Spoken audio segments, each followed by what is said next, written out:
Hello friends, स्वागत आहे तुमचं आमच्या नवीन व्लॉगमध्ये। या व्लॉगमध्ये आपण आज जाणार आहोत पुण्यातील एक अतिशय शांत आणि आध्यात्मिक ठिकाण त्रिमंदिर, जे की लोकेटेड आहे पुणे सातारा रोडवरती। आणि आपण या व्हिडिओमध्ये या मंदिराविषयीची संपूर्ण माहिती घेणार आहोत आणि येथील सर्व परिसर आपण एक्सप्लोर करणार आहोत। व्हिडिओला सुरुवात करण्यापूर्वी जर तुम्ही आमच्या चॅनलला सबस्क्राईब केलं नसेल तर सबस्क्राईब करा आणि बेल आयकॉनला प्रेस करा। चला तर मग करूया या व्हिडिओला सुरुवात।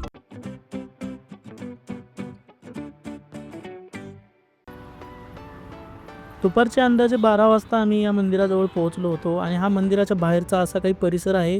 बाहेरच्या साईडला काही असे लोक बसलेले असतात, जिथे की ती पेरू वगैरे आणि फळं घेऊन बसलेले असतात। स्वरासाठी आम्ही फळं घ्यायला गेलो होतो। फळं घेऊन झाल्यावर मग आम्ही मंदिराच्या दिशेने निघालो आणि अशी काही मंदिराची एंट्रन्स आहे।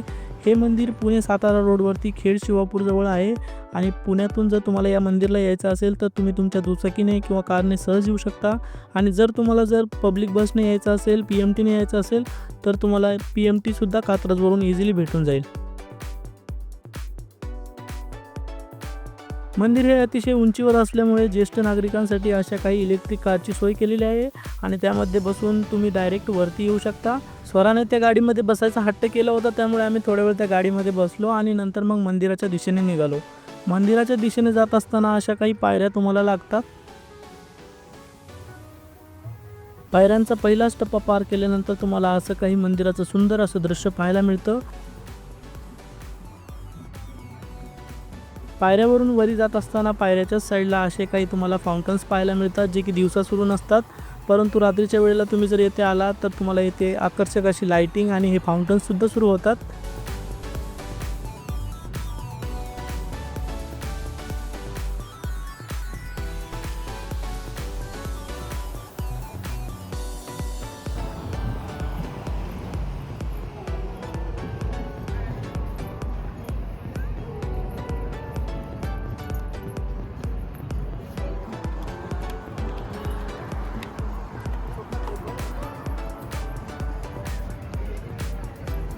वरती गेल्यानंतर उजव्या दिशेला तुम्हाला शूज ठेवण्यासाठी शूजचं रॅक केलेलं आहे, तिथे तुम्ही तुमचे शूज ठेवू शकता आणि मग नंतर मंदिराच्या दिशेने जाऊ शकता।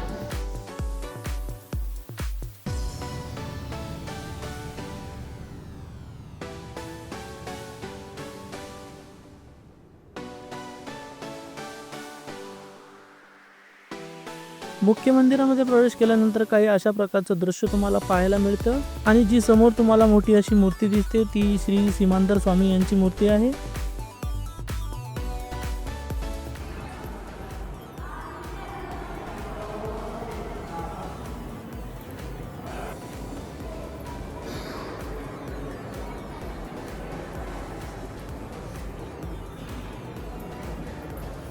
श्री सीमांदर स्वामी यांचं दर्शन घेतल्यानंतर मग आम्ही मंदिरातली जी इतर छोटी छोटी मंदिरं आहेत ते एक्सप्लोर करण्यासाठी निघालो।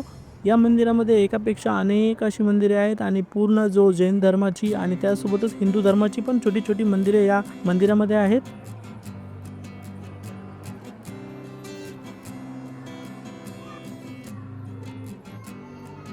हे या मंदिरामधलं सेकंड मंदिर आहे मित्रांनो आणि येथे महादेवाची एक पिंड आहे आणि त्याच्याच मागं पार्वती मातेची एक मूर्ती आहे।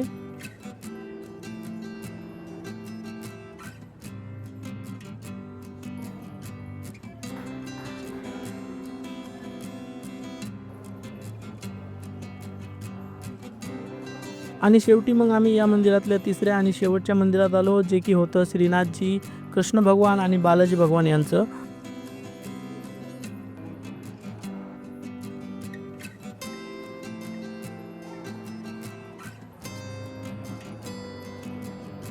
दर्शन करून झाल्यानंतर गाभाऱ्याच्या दिशेने जात असताना आम्हाला हे तुळजाभवानी मातेचं मंदिर पाहायला मिळालं। आम्ही तिथे दर्शन घेतलं आणि मग नंतर पुढे निघालो। पुढे आम्हाला चक्रेश्वर देवीचं पण एक छोटंसं मंदिर पाहायला मिळालं। आम्ही तिथे पण दर्शन घेतलं आणि मग मुख्य जो गाभारा आहे तिकडे निघालो। तिकडे गेल्यानंतर आम्हाला असं काही पुस्तक पाहायला मिळालं, ज्यामध्ये की आत्मसाक्षात्कार याविषयीचे लेख होते। हे पुस्तक तुम्हाला फ्री ऑफ कॉस्ट आहे आणि तुम्ही हे घरी घेऊन जाऊ शकता। सो आम्ही पण एक पुस्तक घेतलं आणि मग नंतर प्रदक्षिणा मारण्यासाठी मंदिराच्या बाहेर आलो। बाहेर आल्यानंतर प्रदक्षिणा मारताना सुद्धा तुम्हाला छोट्या छोट्या प्रकारचे असे मंदिरे पाहायला मिळतात। आणि मंदिराच्या अगदीच बॅक साईडला हे अशा प्रकारचं यांचं कॅन्टीन तुम्हाला पाहायला मिळतं, जेथे की तुम्हाला नाश्ता, लंच आणि डिनर तिन्ही प्रकारे उपलब्ध असतो। यांचे वेगवेगळे रेट्स असतात, ज्यामध्ये सकाळच्या ब्रेकफास्टचे 70 रुपये आणि दुपारी आणि संध्याकाळी 100 रुपये तुम्हाला मोजावे लागतात.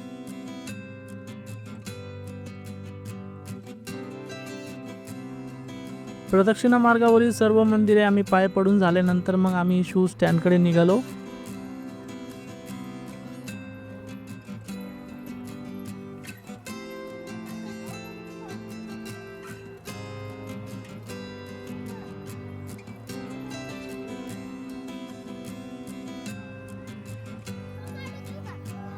शूज स्टँडच्या अगदी समोर असे काही बेंचेस ठेवलेले आहेत, तिथे तुम्ही बसू शकता आणि त्याच्याच मागे लॉन एरिया आहे, तिथे स्वरा खेळायला गेली होती आणि इथे तुम्ही अगदी छान छान असे फोटोज काढू शकता. येथे तुम्हाला फोटो काढण्यास मनाई नाही आहे आणि खूप छान असा लॉन एरिया पण आहे.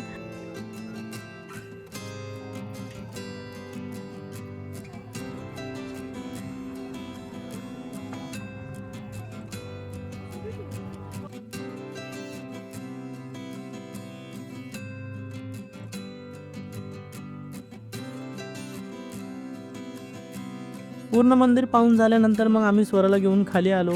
खाली आल्यानंतर काही मंदिर असं दिसतं आणि आम्ही एंट्रीजवळ गेलो, जिथे की एक पाण्यासाठी एक फ्रीज ठेवलेला होता, जिथे की तुम्ही पाणी पिऊ शकता आणि तुम्ही तुमच्या बॉटल्स पण भरून घेऊ शकता.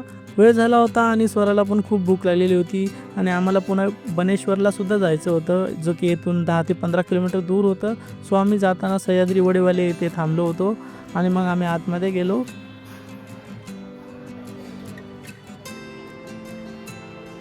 Right.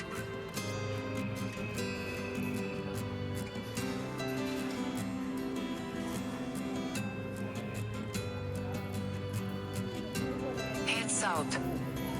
स्वराच्या मम्मीला वडापाव खायचा होता, सो स्वराच्या मम्मीसाठी वडापाव आणला आणि मग मी माझ्यासाठी ताक आणायला गेलो. ताक घेतल्यानंतर मग मी परत टेबलवर येऊन बसलो.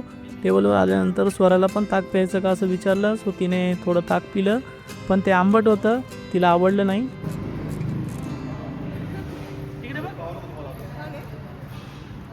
हे आंबट आहे, आंबट प्यायचं तुला नको नको आवडत नाही.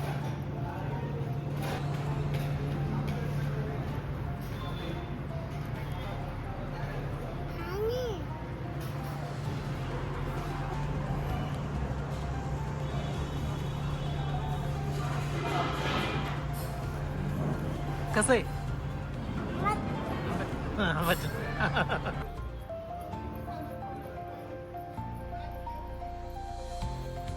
पडशील ना, पडशील, हळू.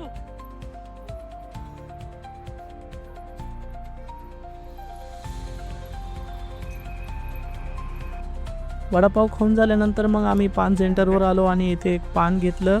स्वराच्या मम्मीने ते पान खाल्लं आणि स्वराने त्यातली जी चेरी असते ती चेरी घेतली आणि मग आम्ही पुढच्या प्रवासाला निघलो. जर तुम्ही त्रिमंदिरला येण्याचा प्लॅन करत असाल तर याच्याच बाजूला असलेले इतरही 2 मंदिरं जे आहेत, त्यामध्ये बनेश्वरचं मंदिर आणि प्रतिबालाजी मंदिर तुम्ही इझिली व्हिजिट करू शकता. आम्ही त्रिमंदिरसोबतच बनेश्वरचं मंदिर पण व्हिजिट केलं होतं आणि बनेश्वर मंदिराचा पूर्ण व्लॉग आम्ही लवकरच आमच्या चॅनलवर टाकणार आहोत. असेच नवीन नवीन प्लेसेसचे व्हिडिओ पाहण्यासाठी आमच्या व्हिडिओला लाईक करा आणि आमच्या चॅनलला सबस्क्राईब करा. चला तर मग भेटूया नेक्स्ट व्हिडिओमध्ये. Bye bye.